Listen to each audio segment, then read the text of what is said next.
Everyone, and welcome to another tutorial with Zenphi. Today we're going to be going over how you can build a Zenphi flow to automate the process of generating a daily report of your ticket submissions. This could be, for example, for any sort of support request. So without further ado, let's go ahead and get started. The first step to any Zenphi flow is to set up your trigger, which is what's going to initiate your flow. For this specific example, we're going to be using the timer trigger, which is going to start your flow at a scheduled or recurring time. So you're able to set it up to run maybe once a week, run every day, run every month. You can set it up to run exactly when you want it to.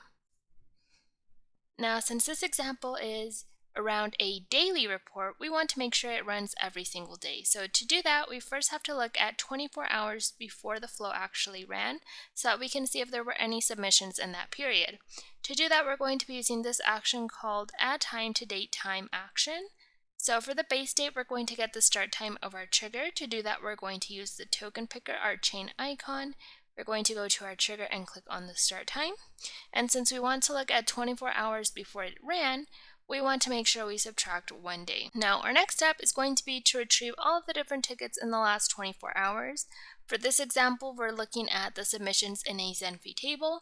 We have a previous tutorial where I show you how you can upload all of those submissions to a Zenphi table. So if you want to check that out and learn how to build that yourself, it will be in the description link down below. However, there are other ways that you can retrieve your support tickets. If you have them in HubSpot, you can easily add those integrations. Keep in mind that we do have integrations to HubSpot, so simply go to categories, scroll down over to HubSpot, and you can look up any records here as well if needed.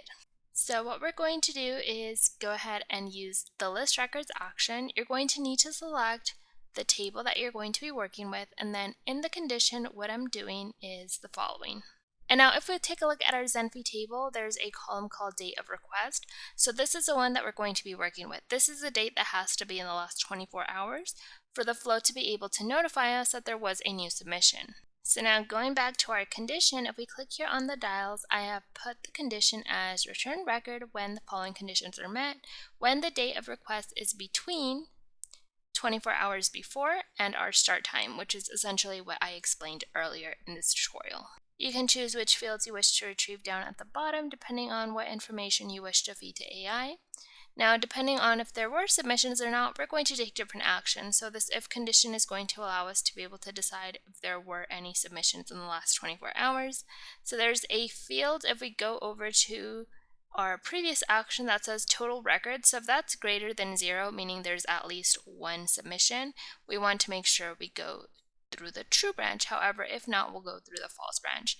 Now, if there were no submissions, I'm going to go ahead and send out an email using the send email action. Simply set up your connection by clicking on the plus icon, and then you can set up the email in whichever way you want.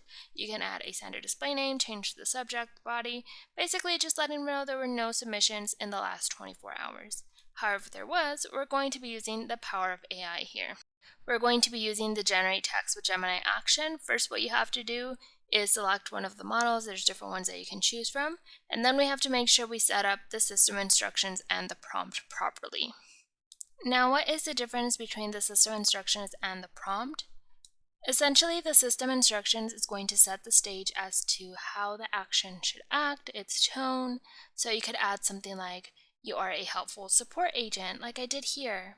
A helpful assistant. You could also add that you wanted to respond in the style of a Shakespearean play.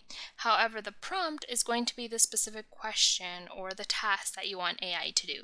So in this case, in the system instructions, I indicated that they are a helpful assistant that reads those daily report tickets. However, in the prompt, I'm indicating that I want to be able to analyze the support ticket data, which I have added using the token picker as well.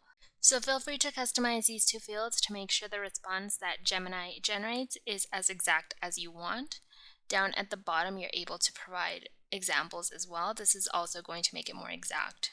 And then what we're going to be able to do is use the output that AI provided to be able to send another email, but this time it's going to have the summary. So let's go ahead and do a test run. We're going to save. And then if we look here, we should be seeing these two submissions only. So if AI works correctly, we should have a total of 2 submissions in the summary. And then if we look at the email, that is exactly what it's showing us here, a total of 2 tickets, how many are resolved, how many are still open. If you want to modify what's being shown here, I would highly recommend that you indicate that in your prompt. But this is a really easy way to be able to keep your team in the loop without them having to constantly look at the data that's being inputted for those tickets, whether that be in HubSpot, a Zenphi table, or any sort of submission that you have. If you have any questions, make sure to leave them down in the comments section. And like mentioned, we will have that other tutorial that shows how you can actually add your incoming submissions into a Zenphi table, linked down below in the description. Thank you so much for watching.